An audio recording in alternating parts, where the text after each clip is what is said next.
여러분이 그냥 성경 또 읽자 그러면, 요나서 읽자 그러면 내용이 다 있는데 또 그럴까봐 짧게 여러분에게 그 현장으로 여러분을 잠깐 모셔드리고 여러분이 좀 느끼고 경험할 수 있도록, 그래서 현장 입체 낭독을 여러분에게 좀 해드리겠습니다. 기대가 되십니까? 이 요나 형님 얘기를 듣고 싶으십니까? 아멘이지? 하여튼 이 요나 형님은 어쨌든 그 한마디로 말하면 성질이 아주 더럽습니다. 우리도 은혜는 많이 받았는데 성질이 더러운 분들이 많이 계시잖아요. 그렇죠? 아우, 내 성질은 주님도 어쩔 수 없나 봐요. 그리고 어떤 주책바가지는 또 나는 베드로 은사를 받았나 봐요. 이래. 그런 것도 좀 쓴맛을 봐야 돼. 베드로가 그 보르장머리 고치는데 얼마나 어려움을 겪었는지를 당해야 돼, 그런 것들은. 근데 어쨌든 이 요나 형님은 성질이 더럽기로 하여튼 성경에서 최고가요, 최고가. 걸핏하면 하나님 앞에 대들면서 하나님한테 겁도 없지 글쎄. 하나님 보고 날 죽이라 이거, 죽이라 이거 막 이러면서 막 대드는 이런 간이 배밖에 나온 형님은 이 형님밖에 없어요, 성경에. 아니 진짜 이 형님밖에 없어. 근데 이 형님이 이상하게 이 형님 얘기를 하려고 그러면 너무 우리 가슴이 따뜻해져. 아니 저런 분이 다 선지자가 될 수 있으면 우리도 될 수 있겠다는 희망이 솔솔 피어나. 하여튼 성질이 아주 더러운 분이야. 근데 어쨌든 이분이 뭘 하던 분이냐면 이분은 아주 굵직한 그런 그 일들을 맡았던 큰 선지자야. 그게 잔잔한 일이 아니고 한 개인의 운명 이런 게 아니라 나라의 운명을 예언하는 이런 일을 맡았던 아주 큰 종님이셔. 그리고 아주 신학적으로 아주 정통신학을 했고 하나님에 대해서 아주 신학적으로 빠삭하게 아는, 말로 하자면 정말 딱딱 부러진 아주 확실한 그런 요즘으로 말하면 아주 정통신학을 나와서 정통교단에서 아주 정통 이제 그런 종님이시다 이거지. 근데 이 형님이 이렇게 잘하는 형님이 그때 북이스라엘의 선지자였는데 그 북이스라엘하고 그 아주 애증 관계에 있었던, 나중에 북이스라엘이 그 아시리아라고 하는 아수르 제국에 망해요. 근데 이 아수르가 너무너무 잔인하고 아주 잔혹해. 고대 제국이 다 그렇지만 특별히 잔혹해서 이 악독이 상달해서 하나님이 이걸 도저히 하나님의 공의가 그냥 둘 수가 없어. 그래서 40일 만에, 유예 기간이 40일밖에 안 남았어. 40일 만에 그 니누의 성읍을, 그 수도를 불로 심판을 하시도록 작정이 된 거야. 끔찍한 거예요. 여러분 생각해 보세요. 40일밖에는 기간이 남지 아니하는 멸망을 눈앞에 두고 있는 미전도 종족이 바로 니누의 성읍에 있는 아수르 종족들이었단 말이에요. 근데 이 아수르하고 이 이스라엘은 너무나 밀접한 관계를 가지고 있는데 우리도 그렇잖아요. 우리는 모든 나라의 모든 사람들을 다 사랑해야 돼요. 그렇죠? 근데 어떤 나라는 참 사랑해야 되면서도 마음으로 참 가까워지기가 정서적으로 어려운 나라가 한 나라 있어요. 그죠? 맞죠? 물론 우리가 다 용서를 했죠. 용서를 했는데, 그러나 어쨌든 용서를 하려고 했는데 그러나 잊을 수는 없잖아요. 생각할 때마다 축구를 해도 그 나라하고 하면 그냥 이기는 정도가 아니라 뭉개야 속이 시원한 그런 나라가 있잖아요. 서로 피차에 마찬가지인 그런 나라가 있다고. 그런 게 있잖아요. 어떤 나라일까? 맞아요. 우린 다 용서했어요. 크리스찬인데 용서했지. 했는데 잊을 수는 없잖아요. 잊을만 하면 또 이상한 소리를 자꾸 해서 또 감정을 긁어놓고 자꾸 이러니까 우리 믿음을 자꾸 테스트하는 나라가 또 그 나라잖아요. 멀리나 있으면 잊어버리고 살겠는데 꼭 턱 밑에서 우리를 자꾸 어렵게 하는 그런 나라 있잖아요. 근데 어쨌든 이 반일 감정을 우리가 갖고 있기 때문에 이 요나 형님이 아주 애국주의자야. 아주 국수주의적인 이스라엘주의자고, 그러니까 이스라엘 그 민족 자긍심이 대단한 데다가 아주 골통, 그러니까 애국주의 지도자란 말이에요. 그러니까 반아수르 감정이 아주 충만한 사람이야. 이거 우리가 가지고 있는 보편적인 반일 감정도 그런데 애국주의자였던 이스라엘 사람인 그가 그 원수 나라인 아수르에 대해서 얼마나 감정이 나빴을지는 짐작이 될 만하시잖아요. 이거 참 말하기는 곤란한데 진짜 어쨌든 그렇단 말이에요. 그래서 어쨌든 우리가 가지고 있는 그 감정을 생각하면 이 요나 형님의 감정을 좀 이해할 수가 있단 말이에요. 그런데 주님이 어느 날 주님께서 아수르 수도 니누에 가서 메시지를 전하라는 거야. 이게 40이 지나면 이 성이 망한다. 이거는 누구보다 반가워할 사람이 요나 형님이잖아. 그쵸? 그래 제일 반가워서 뛰어갈 것 같은데 이 형님이 이상하게도 정반대로 토겨버렸어요. 니누에는 동쪽에 있는데 서쪽으로 토겨버렸어. 거기는 육지인데 바다로 토겨버렸어요. 그게 왜 이렇게 토꼈나 하고 이유를 가만히 생각해 보니까 금방 알 수 있었던 게 바로 뭐냐면, 그 니느웨가 멸망당하는 뉴스 자체는 너무 좋은 거야. 근데 정말 그렇게 멸망시키실까? 이게 문제인 거지. 왜냐면 그분이 신학적으로 하나님을 너무 잘 알아. 우리 하나님은 자비로우시고 노하기를 더디하시며 인애가 크시사, 우리가 믿을 정도로 아주 오래오래 참으시고 용서를 많이 하시는, 그럼 물론 나를 용서할 때는 1000번 만번 that's okay. 그건 좋은 거지. 그건 아주 좋은 거지. 얼마든지 용서하셔야지. 근데 내가 싫어하는 놈을 계속 용서한다는 말은, 이건 우리가 견디기 어려운 거잖아요. 근데 이걸 신학적으로 정확히 아는, 하나님이 어떤 분인지를 아는 요나 형님이 이걸 딱 생각하는 순간, 정말 저 니느웨 성읍을 40일 만에 멸망시키실까? 이 생각이 든 거야. 그러면서 무슨 생각이 딱 든 거 아니? 만약 정말 멸망시키는 걸 원하셨더라면 왜 40일 전부터 가서 떠들으라고 그랬을까? 이게 궁금해진 거야. 우리 그 요나 형님이 샤프하거든. 그래서 생각을 평범하게 하질 않아. 그러니까 왜 40일 전부터 떠들으라고 했을까? 대답이 금방 나왔어. 왜냐면 진짜 멸망시킬 것 같았으면 누구도 모르게, 주새끼도 모르게 비밀로 해가지고 눈치를 못 챈 니느웨 사람들이 40일 될 때까지 이빠이 죄를 짓다가 자빠이 자면, 이때 벼락을 내려버리면 주새끼 한 마리도 못 빠져 다 죽잖아요. 그런데 이걸 40일 전부터 떠들라고 해서 내가 순진하게 가서 떠들면, 그럼 그 중에 다 악한 놈이지만 그 중에 심장이 약한 놈이 한 10명은 있을 거 아니야. 그 얘기를 듣고, 어머나 하나님이 저벌레 하나님 용서해 주세요. 주여 용서해 주세요. 이렇게 만약 그러면, 가지나 마음이 약하신 우리 여호와께서 저기 봐라야, 10명이나 회개한다 야 아여야, 아니 용서해야 되겠다 야, 이러려고 그러시는 거죠? 이렇게 된 거야. 얘기가 눈치를 딱 챈 거야.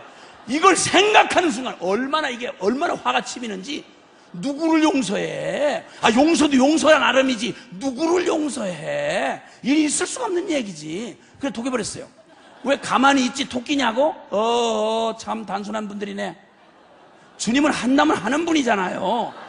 그 주님 고집을 어떻게 꺾어요? 주의 뜻대로 되는데. 그러니까 내가 토끼는 게 낫지. 그래가지고는 토끼버렸어. 근데 토끼는데 얼마나 심정적으로 토끼고 싶었으면 그냥 도망가는 게 아니야. 배를 타고 가는데 배 갑판에서 어찌러 지나면 주님이 하늘에 계시잖아요. 보시고 이놈 새끼 어디 가냐 이러면 큰일 나잖아. 배 밑창으로 깊이 들어갔어. 그 배 밑창에 들어가서 눈을 멀뚱멀뚱 뜨고 있으면 주님이 양심으로 얘기할 수 있잖아. 그러니까 양심도 기능을 못하도록 깊이 잠이 든지라. 그래서 깊이 잠이 들었어. 그러니까 하나님이 잡을 길이 없는 거지. 근데 혹시 성경에 이런 말이 기록될 수 있을까? 하나님께서, 여호와께서 말씀하시기를, 내가 내 종 요나를 잡아서 돌이켜 쓰려고 했으나 귀신 같은 놈이 배 밑창으로 들어가서 잠이 급히 든 바람에 방법이 없어서 놓치고 말았다. 이런 이야기가 성경에 기록될 수 있을까 없을까? 없어. 따라합시다. 우리 하나님은 한다면 하시는 분이다. 할렐루야. 어디를 토껴? 아니 하나님을 피해 어디로 가? 시편 139편만 제대로 읽었어도 내가 주의 영을 피하여 어디로 가오리까? 하늘 위에 하늘을 가도 주님은 너 이제 오냐 이러시고, 저 음부의 자리를 펼쳐라 이놈 자식 이렇게 하고 말씀하시고, 새벽 날개를 치며 이민 가서 거기 숨을지라도 거기서 주께서 잘 왔다 그러시고 잡아내시는 주님이라고 시편 139편에 있다니까. 그냥 독에다가 주님이 방법이 오자라자. 우리 주님이 평소에는 비용을 많이 아끼시는데 주의 종들을 잡으실 때는, 여러분을 다루실 때는 비용을 아끼질 않으셔. 그래서 워낙 스케일이 크신 분이라 요 요나 쥐새끼 같은 요나 하나를 잡으신다고 지중해 바다를 다 흔들어버리셨어. 그러니 안 나올 수가 있어? 그러니까 기어 나왔지. 기어 나왔는데 제비를 뽑았잖아. 이게 갑자기 웬 날벼락이냐, 이게 누구 때문에 이렇게 된 거냐? 제비 그럼 또 우리 주님 아니야.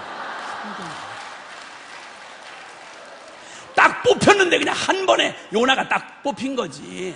요나 형님이 샤프하다네 그랬잖아요. 이걸 제비가 딱 뽑히는 순간 자기가 뽑혔단 말이야. 그러니까 멀쩡한 바다 위에 갑자기 풍랑이 일어. 제비를 뽑았는데 왜 지가 뽑혀? 여호와가 깠다 이거야. 하나님이 깠다 이거야. 하나님이 안 그랬으면 이럴 수가 없다 이거야. 그러더니 갑자기 날 죽이라 이거야. 죽이라 이거야. 물론 여기서는 지가 금방 죽으려고 뛰어들질 않고 거기 사람들한테 날 바다에 던지라 이거야. 너네 아무리 신들 이름 부르고 소용없다 이거야. 하나님 날 잡으려고 그러는 거야. 날 잡으려고. 날 던지라 이거야. 아니 그럼 지가 들어가지 왜 던지라고 그럴까? 여러분, 풍랑이는 바다가 얼마나 무서워. 그걸 지발로 어떻게 들어가냐고, 던지라고 해야지. 그래서 하여튼 확 들어가 버렸어요. 근데 여러분, 자살을 시도는 우리가 할 수 있지만 그거 죽고 사는 건 하나님 허락 안 하면 안 돼요. 그러니까 혹시 오늘 밤에 여기 집회 참석한 다음에 에이, 가다가 떨어 죽어야지 이렇게 하고 맘 먹고 오신 분이 있으면 내가 분명히 말씀드리는데 그만두세요. 큰일 나요, 큰일 나요. 자살을 시도했다가 실패해가지고 고생 많이 한 사람 내가 많이 봤어. 절대 그러지 마세요. 절대 그러지 마. 어떤 한국 처녀가 속상해가지고 그냥 청바지 입고 저기 도시 고속도로 터널 바깥에 빠져나오는 그 입구에서 떨어지면 그대로 죽잖아요. 거기서 떨어지려고 그랬어요. 거기서 자살을 시도해. 소주 한 병 먹고 처녀가 청바지 입고 그리고 자살을 시도했다가 뛰어내린데 글쎄 그 간판 있잖아, 무슨 터널 이런 간판, 거기에 빠져나온 못에 청바지가 걸려가지고 엄청 쪽팔리고 경찰들한테 붙들려 내려오고 이렇게 됐다는 거예요. 그러니까 절대 자살 시도하지 말아요. 절대. 내가 분명히 얘기했어요. 분명히 얘기했어. 우리 요나 형님도 자살 수준으로 시도한 거지. 근데 주님은 하늘의 하나님만 아니라 바다 속에도 하나님이시잖아요. 맞죠? 거기 지나가는 큰 고기를 주님이 예비하사 꿀꺽 생기게 해버리신 거야. 고기가 그걸 어떻게 생겼을까? 나 이게 궁금했어.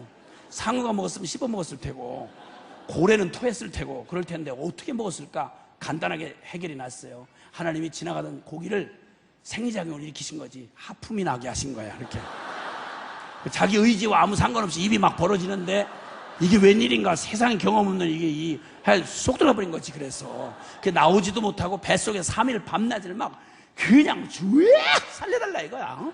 죽지도 못하고 막 이래가지고 바닷속에 있는 고기 중에 위궤양 걸려서 죽은 건 그 하나밖에 없을 것 같아.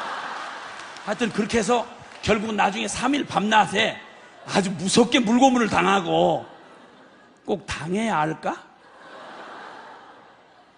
요나 형님의 은사가 필요하셔? 말로 할 때 들으시겠어? 물고문 당한 다음에 들으시겠어요? 어? 오늘 밤에 나 그 얘기 부르려고 지금 이 얘기 계속 하는 거야. 지금 좋게 순종하시겠어? 아니면 물고문을 당한 다음에 하시겠어? 그래서 주님이 그래서 이제 사흘 밤낮에 안 죽고 그냥 우르륵 하고 토하니까 나왔단 말이에요. 그 다음에 순종 안 할 도리가 없지. 왜냐면 순종 안 하고 버티면 물 이러면 막 경기를 하는 거지 뭐. 물소리만 들어도 이제 막 징그럽고 하지 막 난리가 난 거야. 그래서 주님이 아주 써먹기 쉬운 거지. 그래서 저는 드디어 가서 니누의 성읍에 가서 외친 거예요. 여러분, 전부 이런 식으로 우리를 순종하게 했더라면 여기 사지가 멀쩡해서 오신 분이 있을까? 우리를 그렇게 오래 기다리시고 인격적으로 말씀하시고 오늘까지도 버티는 여러분을 이렇게 간절하게 이 밤에 늦게까지 감동하시는 우리 주님을 찬양하지 않을 수가 없어. 그래서 어쨌든 그렇게 해가지고, 근데 요나가 절대 회개한 게 아니야. 마음을 안 돌이켰어. 안 돌이키고 하기는 싫은데 고문당할까봐 억지로 이제 복종을 하는 거죠. 억지로 하는 일 다 뻔해요. 뻔해. 억지로 하는 일은 마음에 없이 억지로 하면 일하는 꼬라지를 보면 그만 알 수 있어. 사흘길 되는 성읍인데 하루길만 갔대. 그러니까 3분의 1을 갔다는 말인지 3배 속도로 갔다는 말인지 무슨 말인지 모르겠는데, 확실한 거 하나는 성경 전체의 그 의미를 보면 확실한 거 하나는 요나는 지독하게도 이 백성들이 이 말을 들으면 안 돼. 요나가 바라는 건 절대 이 백성들이 이 말을 알아들으면 혹시 회개하는 놈 생기면 큰일 나. 그러니까 어떻게 하든지 하긴 해야 되겠는데, 안 하면 물고문 시키니까 하긴 해야 되겠는데, 똑바로 해야 되겠는데, 그런데 이놈들은 못 알아듣는 방법이 뭘까? 아마 이 성경에는 없는데 내가 잠깐 각색을 해봤어. 이렇지 않았을까 싶어요. 뭐 간단한 게, 말은 또박또박 해야 되는데 그냥 못 알아듣게 한다고 이렇게 했다가는 그냥 뱃속에 그냥 들어가는 거지. 어? 근데 그러니까 주님은 했다고 할 수밖에 없고 듣는 놈은 못 알아듣는 방법, 이게 뭘까? 말을 최대한 빨리 하는, 최대한 천천히 하는 거야. 발은 최대한 빨리 달리는 거지. 그래가지고 요 서비공동 요 뒤쪽으로 가서 저 동네 저쪽에서 하여튼 요 교회에서 출발할 때는 말하자면 40 요거밖에 못 들어. 발을 팍 달리면서 지나면, 그러면 이쪽 코너를 돌아서 저 신동 아파트 쪽에서는 지나면 소리 못 듣고, 이촌역에서는 이제는 이성이, 그리고 지하철 타고 저쪽으로 가고 나면 망한다 이러면 이걸 무슨 말인지를 어떻게 알아듣겠냐고. 주님이 너 이름 이렇게 하면 다 했는데요 큰 소리로 이러니까 잡아놓을 수도 없고, 완전 범죄를 꿈꿨다 할지라도 주님이 그래서 당하시겠어?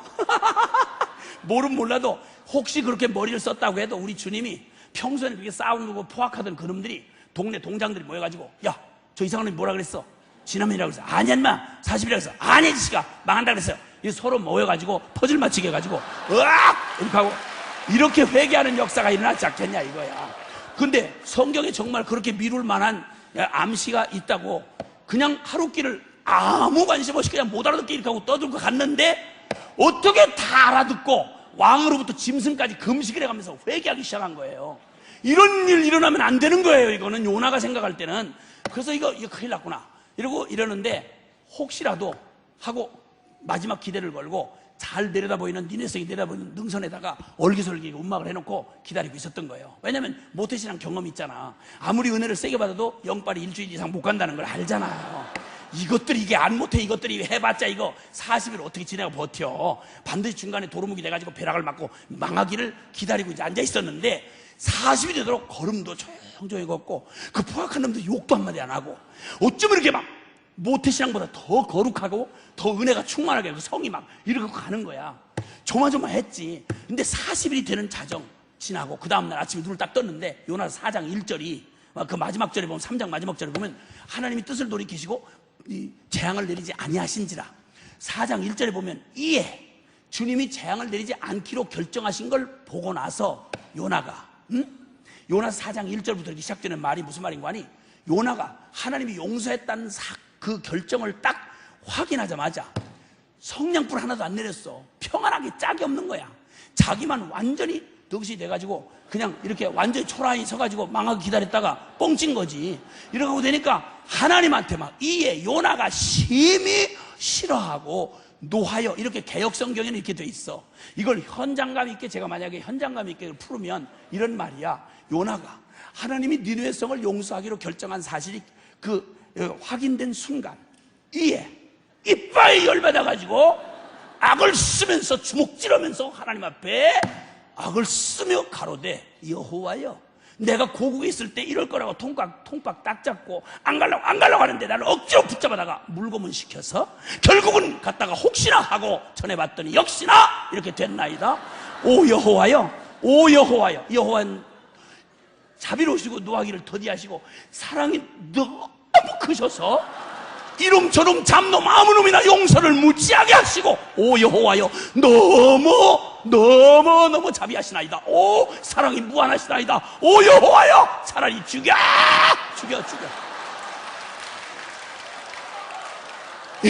이게 요나서 4장 1절로 3절을 내가 현장 입체 낭독화한 거야.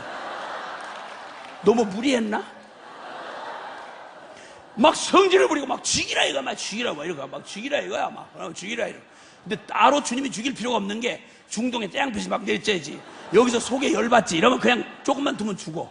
근데 주님이 그걸 죽게 두지 아니하시고 거기다 박넝쿨을 준비해가지고 그늘을 만들어놨어. 기절했다가 나중에 정신을 차리고 이게 보니까 와 휴양한데 한 가지 죽질 않았어 자기가. 그래 가만히 생각해 속도 상하고 마음도 완전히 쏟아진 물처럼 상해 있는데 갑자기 저 니느웨 성읍은 전부 나를 비웃는 것 같고 하나님은 자기를 버린 것 같고 이 외로운 광야에 그냥 홀로 버려진 사나이의 가슴. 그런데 갑자기 느껴지는 게 이게 웬 없던 박넝쿨이 그늘을 쫙 만들어준 거야. 코끝이 찡해 오면서 눈물이 픽 돌더니 갑자기 박넝쿨에게로 마음이 확 열리는 거야. 이 외로운 사나이를 광야에 버려진 사나이를 위해서 조건도 없이 아무것도 요구하지 않으면서 소리 없이 피워주어서 그늘을 만들어준 박넝쿨. 이게 가슴에 그냥 먹먹하리만큼 다가오는 거예요. 박넝쿨에 얽힌 순정이랄까? 뭐 이런 거. 그래서 성질이 들어온 놈이 원래 속살이 부드러운 경우가 많아요. 누구도 한 번도 사랑해 본 적이 없는 이 순수한 이 요나의 그 성질 더러운 성질 마음 속에 개껍질 같은 마음 속에 거기 순수한 사랑이 거기 숨어 있었지. 근데 이 사랑의 대상을 찾질 못했어. 그러다가 박넝쿨의 순정을 만난 거지. 와우. 그래가지고 그날부터 막 박넝쿨에 홀랑 미쳐가지고 오 마이 다링 박넝쿨. 자빠져 잘 때는 굿나잇 박넝쿨. 아침에 눈을 뜨고 나면 그 기분 좋은 아침에 굿모닝 박넝쿨. 하여튼 박넝쿨에 홀랑 미쳐가지고 박넝쿨 사랑지수가 이빠이 찼어. 근데 주님이 그때까지 기다리셨다가 그 성질 들어온 박넝쿨에 순정이 가득 모락모락 차가지고 꽉 찰 때까지 기다리셨다가, 나는 우리 하나님이 온 우주를 만드시고 크신 하나님이 그 조그만 쥐새끼 같은 그 종하고 이렇게 시비를 걸고 이러시는 거 보면 난 진짜 난 정말 경이로운 일이야. 난 진짜. 아니 그 크신 하나님이, 아니 그 요나 같은 빈대 같은 그런 걸 그걸 시비를 걸면서 이러시는 게, 그래 요나가 막 그날도 막 너무 흐뭇해가지고 굿나잇 박넝쿨 하면서 자빠졌을 때, 이때 주님이 그때 그 벌레 한 마리를 예비하사 밤새도록 철야 작업을 시키셨어요. 그래가지고 밤새도록 박넝쿨 줄기를 막 이렇게 해서 끊어버려요. 아주 밤새도록 제 딴에는 철야 작업이야. 밤새도록 또 그러면 무슨 마이크 그것처럼 또 끊어져 버렸어요. 또 끄는 그 다음날 아침 눈을 떴는데 갑자기 사막에 뜨거운 동풍이 확 불어버리는 거야. 끊어졌지 동풍 불지. 그러니까 잎이 와스스 부서져가지고 막 가루가 부서져 내리는 거야. 샤프한 형님이 눈치가 왔지. 갑자기 싱싱하게 자라던 박넝쿨이 왜 또 끊어졌으며, 그리고 때 맞춰서 왜 뜨거운 사막에 동풍이 불어? 여호와가 깠다 이거야. 하여튼 이 형님은 일 잘 풀릴 때는 하나님이 했다는 생각이 전혀 안 나다가 뭐가 꼬이기만 했다면 깠다, 이거 기가 막히게 알아. 여기 기가 막히게 알아. 그래가지고는 아니야 다를까 그 더러운 성질이 또 발동이 된 거지. 하나님이 했다 이거야. 하나님 날 깠다 이거. 그러다 날 죽이라 이거 막 이러고 난리가 났어. 또 죽이라고. 그때 주님께서, 이게 요나서 4장을 내가 지금 말씀하고 있는 거야. 주여, 응? 그 무슨 얘기였던 얘기였지? 성질을 막 부렸잖아요. 날 죽이라고. 그래서 주님께서, 야 요나야, 넌 범사의 성질 체질이구나. 넌 어떠하면 성질 부리는데 이번에는 성질 제목이 뭐냐? 날마다 성질 이유가 있었는데 너 이번에 성질 부리는 이유가 뭐냐? 그랬더니 요나가 박넝쿨을 이남이니이다 뭐 이렇게 나온 거야. 박넝쿨 때문에 막 성질을 부리는 거야. 그러면 그래 주님께서, 네가 박넝쿨 때문에 성질을 부려? 너 그거 합당한 말이야? 죽기까지 아껴도 합당한 이다 이러고 나왔어. 여기까지 말을 쏟아놓지 말았어야 돼. 하나님의 작전에 완벽하게 걸려들었어. 제 있는 성질을 다 부리고 제 속에 있는 말을 다 쏟아놨어. 주님께서 그 말을 딱 붙잡으신 거예요. 그 말을 딱 붙잡으신 거예요. 그리고는 너 요나 이놈, 내 놈 말한 거 너 잘 말했다. 그러면 내가 말한 그 논리로 내가 너한테 묻자. 내 놈이 박넝쿨을 죽기까지 아껴도 합당하다고 너 말했지. 그러면 너하고 박넝쿨하고 무슨 인연이야? 네가 박넝쿨 씨를 사왔어? 심었어? 거름을 줬어? 너 자빠져 장가 올게 없잖아. 박넝쿨 저절로 났고 저절로 그늘 만들어 준 거, 너 그늘의 혜택을 본 거 이거밖에 하나 없고, 너는 박넝쿨을 위한 투자를 너 요만큼도 안 했어. 그런데 내 놈이 그걸 아낄 이유가 뭐야? 너 투자 아무것도 안 했어. 너 손해본 거 아무것도 없어. 저절로 피었다 저절로 망한 박넝쿨 하나가 너 그렇게 아껴도 네가 합당하다 너 소리 질렀지? 그러면 내 놈이 수고도 하지 아니하고 배양도 하지 아니하, 너하고 아무런 투자도 하지 아니한, 내 거 요만큼도 땅 한 방울도 내가 투자하지 아니한 박넝쿨 그늘 하나 유익받다는 이 이유 하나만으로도 이거 아끼는 게 합당하다고 너 소리 질렀지? 그러면 내 놈의 논리로 내가 묻겠다. 그러면 내 놈이 그렇게 망하기를 원하는 전디누의 성읍에는 좌우를 분별 못하는 어린아이만 10만 명이 넘어. 12만 명이야. 짐승과 육축도 많아. 그건 내가 친히 지었어.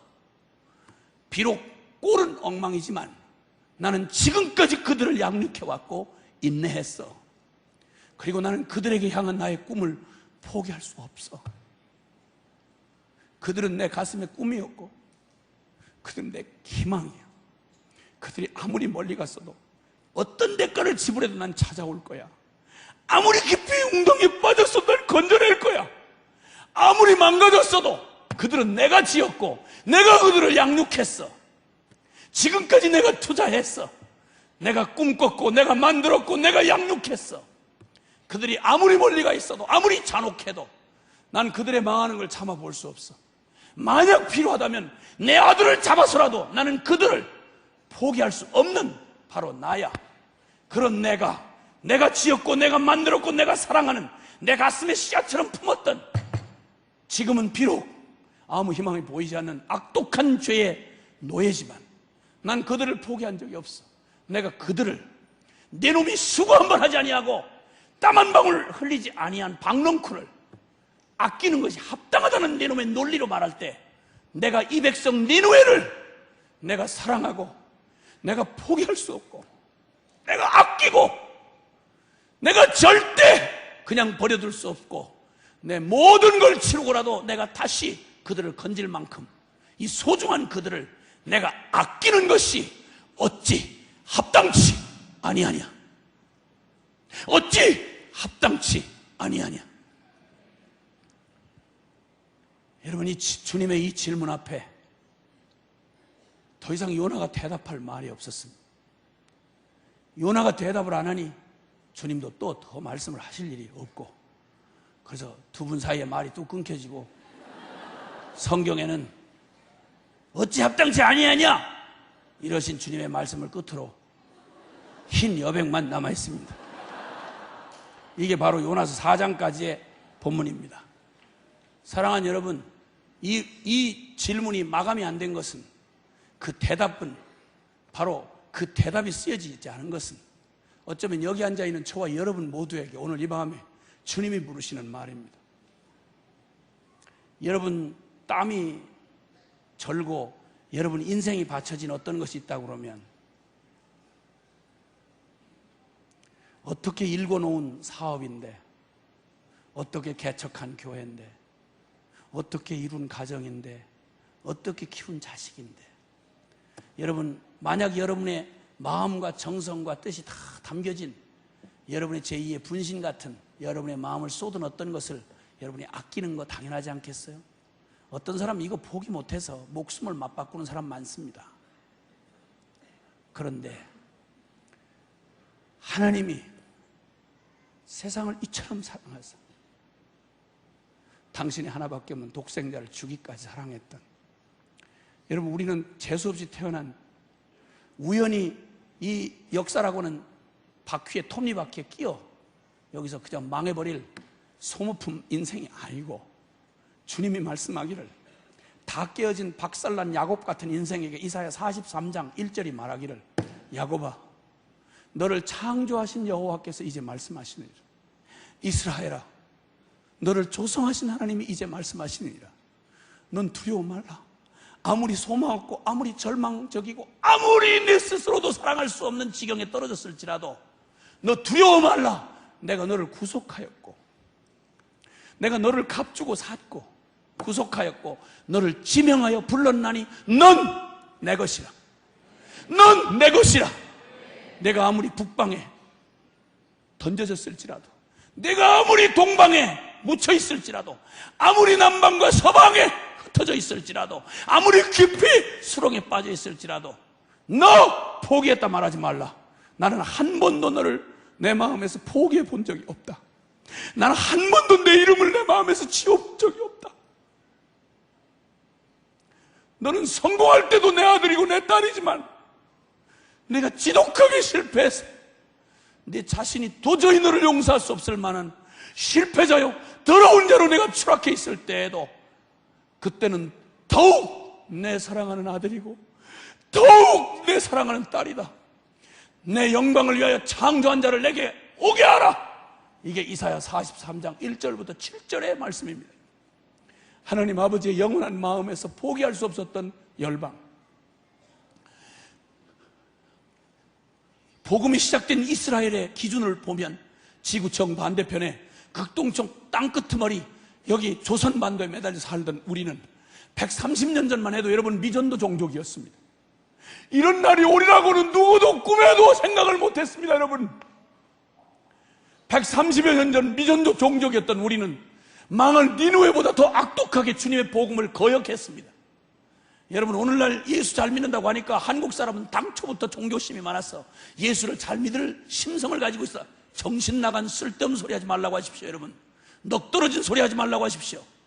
가장 악랄하게 복음에 반역했던, 무슬림보다도 더 악독하게 반역을 했던 나라가, 복음에 대해 저항했던 나라가 바로 우리 민족입니다. 여러분 천주교는 100년 동안 수많은 순교자를 냈습니다. 전국에 천주교 순교 성지가 널려 있습니다. 널려 있습니다. 찢어 죽이고 태워 죽이고 목을 쳐 죽이고 갖은 방법을 다 했습니다. 여러분 여기서 가까운 요 합정역 2호선 합정역 고교원 가면 절두산이라는 데가 있습니다. 제발 시간 내서 한번 가주시길 바라요. 어떻게 예수 이름으로 잡아 죽여서 오죽하면 목을 쳐서 강물에 던졌다 해서 절두산입니다. 여러분 요 바로 증거가 역사의 증거가 여기 있습니다. 천주교 100년 발을 못 붙이도록 씨를 말리려고 핍박을 했던 나라가 100년이나 했던 나라 이 나라입니다. 그리고 개신교 첫 순교자라고 알려졌던 토마스는 27살에 아내를 잃은 아픔을 가진 결혼한 지 얼마 안 되는 아내를 중국에 선교사로 왔다 잃어버렸습니다.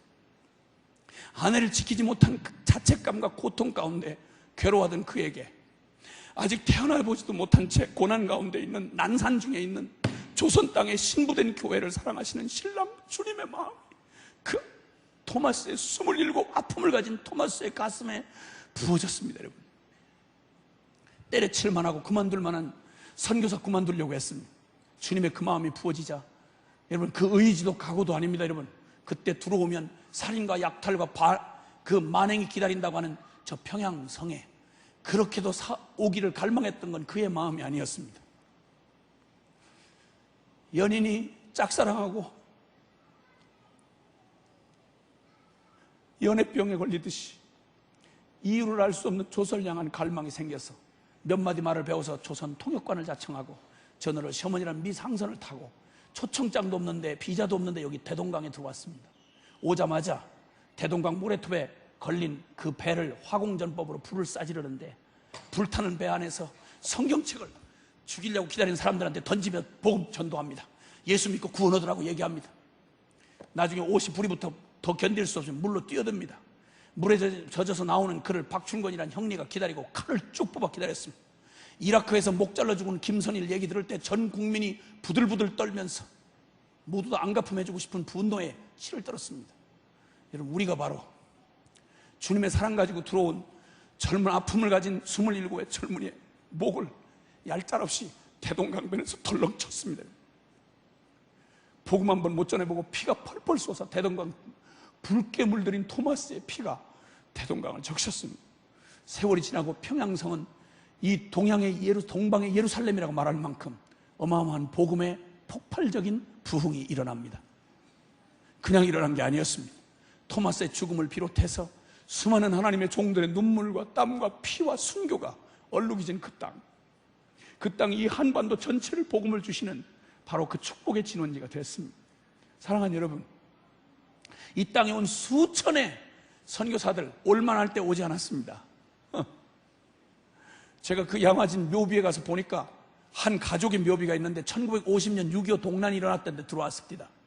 우리도 살 길 찾아 도망가던 때에 여러분 잘 살던 미국에서 가족이 들어왔는데 들어오던 그 해에 그냥 전쟁과 난리통에 쑥밭이 된 이 땅에 전염병이 도는데 애를 들고 들어와서 3개월 된 아이가 오자마자 그 해 죽습니다. 그 기록에 보니까. 여러분 생각해 보십시오. 남의 땅에 와서 이국 땅에 와서 3개월짜리 아이를 밤을 지새우면서 숨이 떨어져가는 아이를 부둥켜 안고 절규에 쓸 선교사 사모의 가슴을 한번 생각해 보라고. 그 다음 해에 연이어서 재롱밖에는 보이지 않던 3살짜리 귀여운 아이가 또 선교사의 품에서 마지막 숨을 거둡니다. 두 아이를 이 땅에 묻어놓고 자기 부인 나중에 세월이 지난 후에 주군이 또 이 땅에 묻습니다. 자기도 죽어 묻힌 한 가족의 무덤이 거기 있습니다. 양화진 묘비에 가서 사람들의 발길을 머물게 하는 문구가 있습니다. 묘비가 있습니다. 26살 먹은 루비 캔드릭이라고 하는 미국 처녀 선교사의 남긴 말입니다. 유언입니다. 거기 뭐라고 썼는지 아십니까? 조선민족으로 양심을 가지고 한번 들어보십시오. 26살 먹은 미모의 처녀가 여기 이 땅에 와서 그가 남긴 말입니다. 묘비에 남아 있습니다. 하나님이 내게 1000개의 생명을 주신다면, 1000번의 일생을 주신다면 그 마지막 1000번째 목숨마저 내가 사랑하는 조선을 위하여 바쳐야 한다. 조선인이며 한국 사람인 우리가 언제 이 민족 이렇게 사랑해 봤습니까? 루비 캔드릭의 마음이 아니라 이 조선을 포기 못하시는, 우리를 포기할 수 없는, 우리를 이처럼 사랑하신 하나님 우리 아버지의 마음이었습니다. 그리고 26살짜리 6개월을 넘기지 못하고 풍토병에 쓰러집니다. 마지막 그가 숨을 거두게 될 때, 병이 위중해졌을 때 이런 유언을 남겼다고 그래요. 만약 내가 못 일어나거들랑, 주님이 날 천국에 데려가시거들랑, 나를 파송한 크지도 않은 저 미국의 교회들을, 청년들에게 얘기해 주시오. 얘기 좀 해 주시오.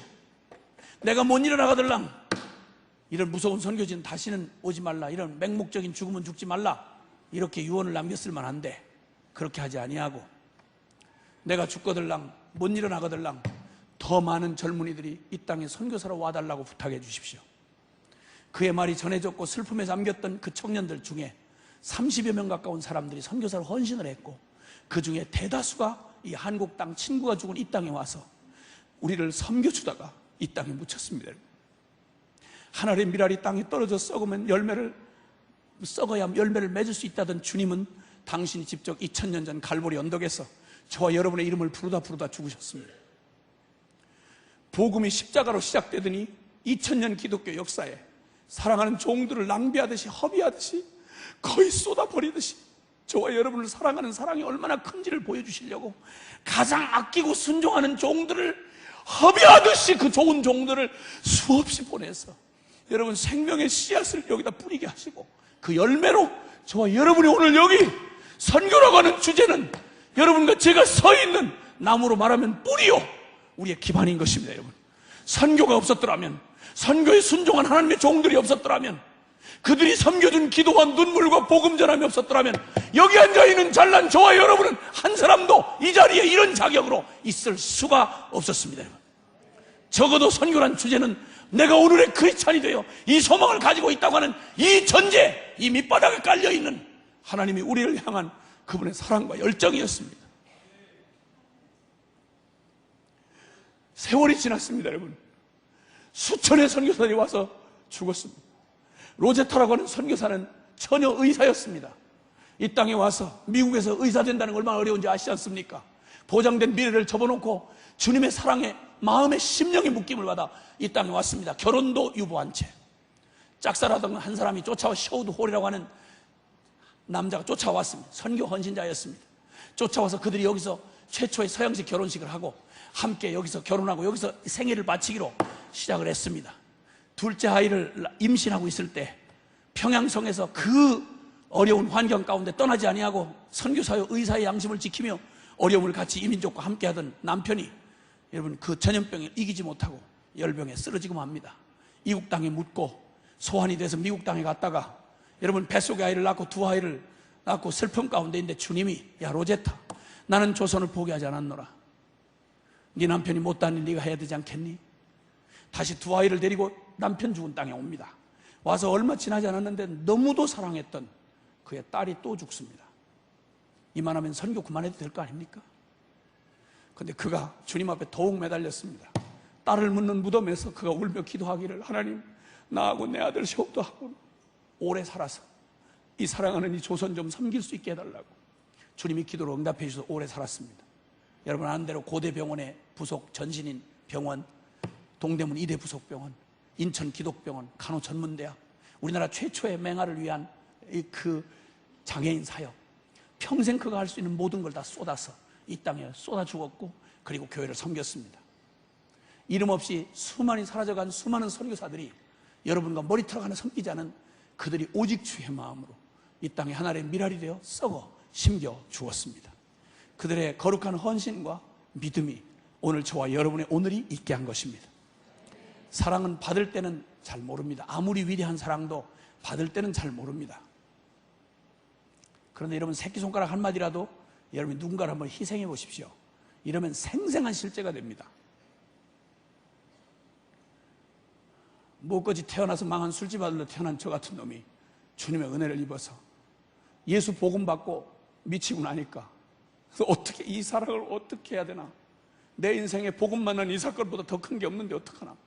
주님이 내게 주신 5 아이들 다 선교사로 바쳤습니다. 하나하나 믿음으로 그 아이들을 외국에 떠나보낼 때마다 점점 경험이 쌓이면 쉬워지는 줄 알았습니다.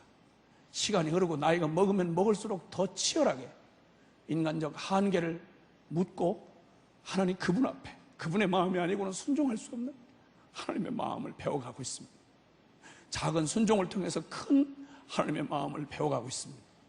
한국 선교 이제는 꽤 진행이 돼서 2만 명이 넘는 선교사를 180여 개 가까운 나라에 흩어보내고 나니까 저희 순회 선교단은 전 세계를 돌아다니면서 선교사님들 심부름이라도 해서 어떻게든지 연합해서 선교 완성되기를 바라는 마음으로 섬기고 있는 단체입니다. 그리고 할 수 있는 주님의 말씀을 문자 그대로 믿어서 24시간 365일 쉬지 않고 기도하면 내가 쉬지 않고 일을 해서 이 열방을 주께 돌아오겠다는 말을 믿고 2003년 4월부터 24시간 365일 기도 24365 운동을 펼쳐서 지금은 매일 1시간씩 남의 나라를, 전 세계를 240여 개 나라를 매일 한 나라씩 1시간씩 부르짖는 중보 기도자들 9천여 명과 함께 지금 6년 동안 이 기도에 지금 온전히 올인하고 있습니다. 그리고 한 6, 70여 개 되는 나라를 돌아다니며 섬기고 있습니다. 다니다 보니까 한국 선교사들의 희생 소식이 여기저기서 들려옵니다. 남의 얘기로 듣고 늘 받을 때 얘기로 들었던 감동적인 얘기뿐이었던 그 말이 이제는 우리가 선교의 주체가 되어 이제는 전 세계에서 섬기는 한국 선교사들의 희생이 여기저기서 들려옵니다. 네팔에 오래전에 갔을 때는 저희 자고 있는 숙소에 벨이 울렸습니다. 무슨 일인가 했더니 2700 히말라야 고지, 제일 높은 고지에서 사역하던 선교사님이 눈을 떠보니까 두 아이가 숨을 안 쉬는 거예요. 고산지대에서 산소가 모자란데 너무 추운 1월 달에 그 추위 때문에 조그만 난로 하나를 피워줬는데 가지나 모자란 산소 때문에 질식사를 한 겁니다. 두 아이가 아무리 불러도 대답을 안 하는 거예요. 그 두 아이를 뒷뜰에다 묻어놓고 그 자리를 지키는 선교사의 이야기.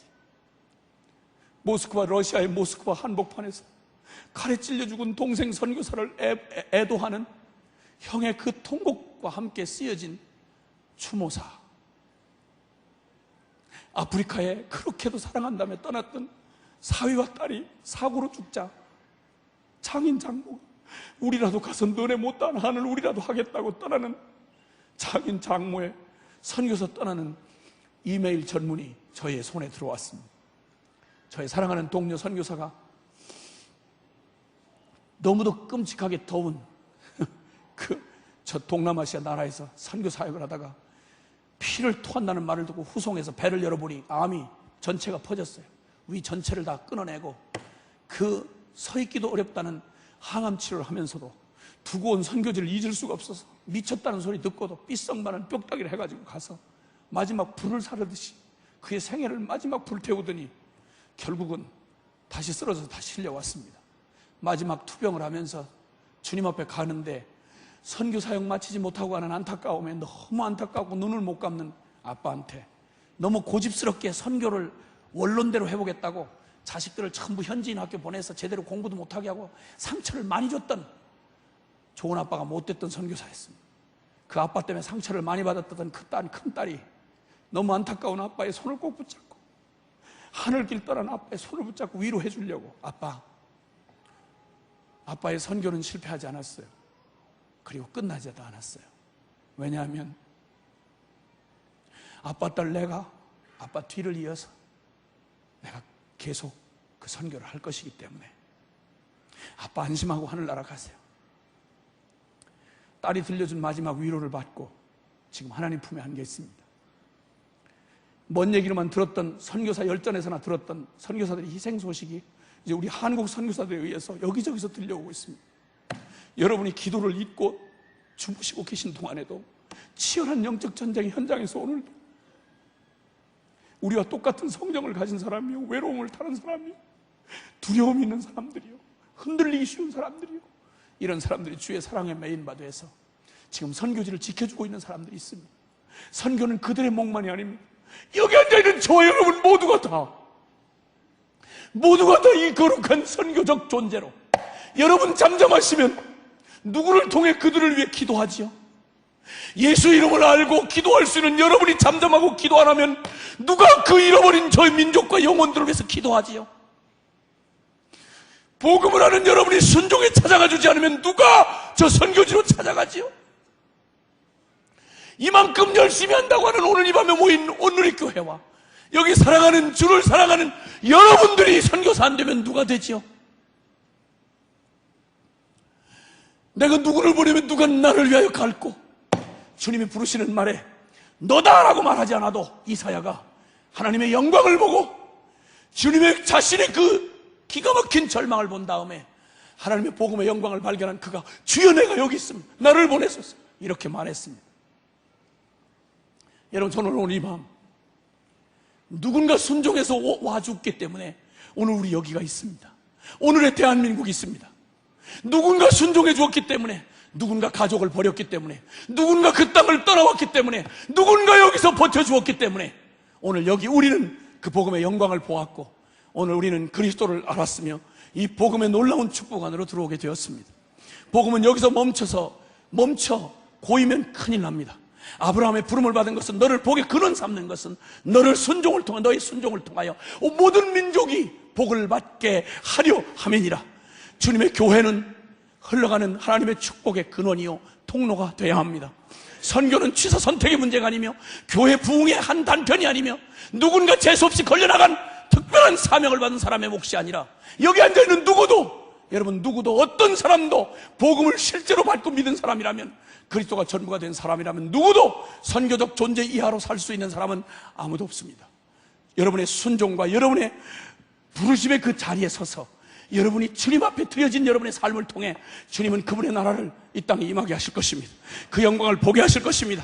저와 여러분 같은 하나님 없었던 불행한 인간들이, 수많은 영혼들이 저와 여러분처럼 행복한 사람이 되어 오늘 또 다른 주체가 되어 여러분과 같이 여기에 함께 있게 될 것입니다.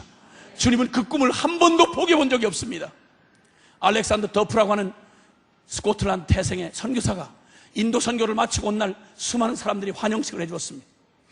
전혀 기쁘지 않는 늙은 노선교사가, 너무너무 지쳤던 그가 마지막 안간힘을 쓰면서 외쳤습니다. 환영식 나 기쁘지 않다. 여러분, 내가 그만두고 왔다고 인도 선교 그만둔 거 아니, 끝난 거 아니다. 누군가 나를 대신해서 누군가 가져야 한다. 누가 가시겠느냐? 여러분 오늘 밤도 그런 마음으로 오셨겠지만, 그때 그 자리에도 이 노선교사의 영웅적인 선교사를 환영하러 왔지 부담받으러 온 사람 아무도 없었습니다. 아무도 반응하지 않았습니다.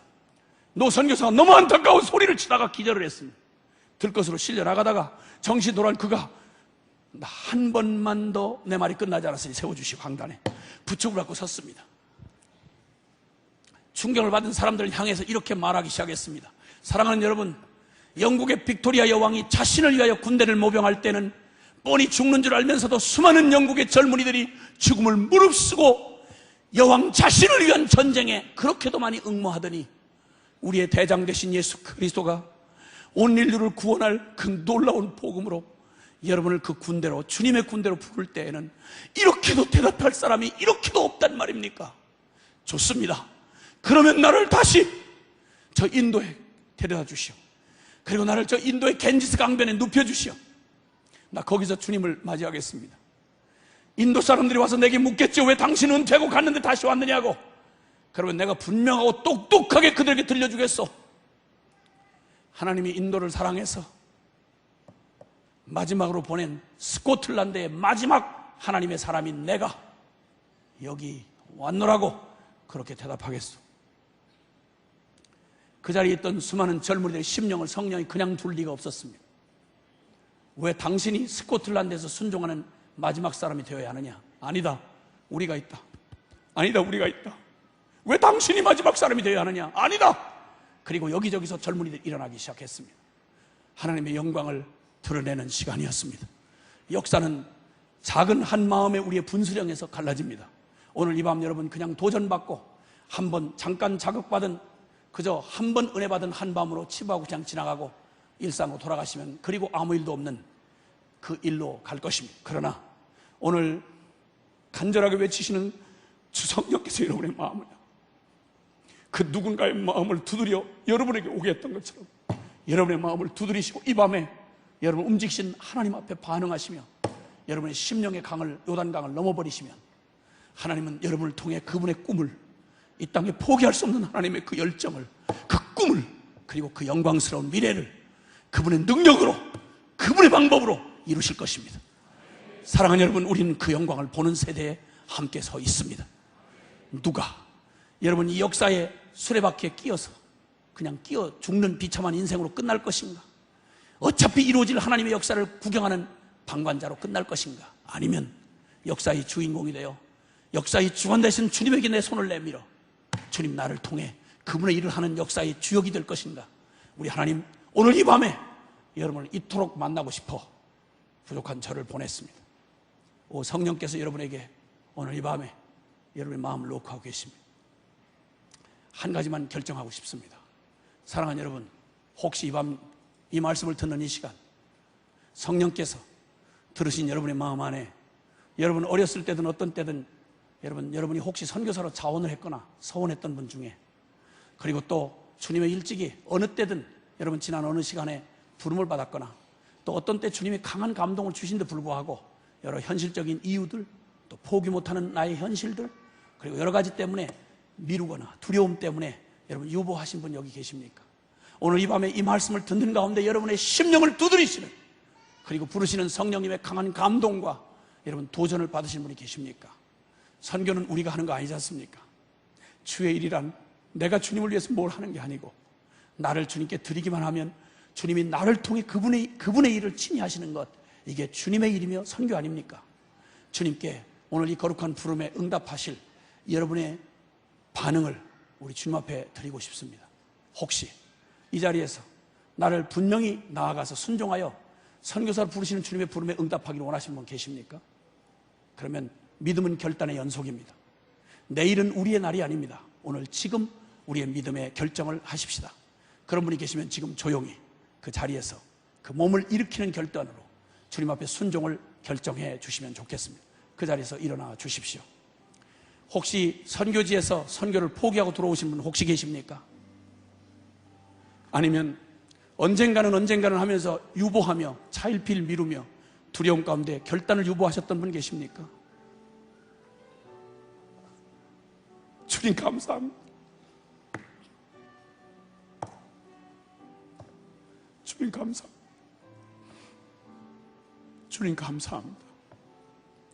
혹시 지금 이 순간에도 마음의 두려움 때문에 주저하고 계신 분 계십니까? 주의 일을 여러분 하는 거 아니잖아요.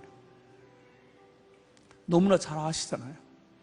그리고 언젠가 우리는 주님 앞에 반드시 이거 아니래도 우리는 우리의 삶에 목숨을 바치는 인생을 살다가 결국 언젠가 주님 앞에 서게 될 것입니다. 후회 없으셔야 합니다. 아니, 후회 차원이 아니라 여러분이 취하고 붙들어야 할 주님의 핏값 같은 인생이 여러분 앞에 있습니다. 여러분의 결정은 단 하나입니다. 주님 앞에 여러분 전부를 드리기만 하면 됩니다.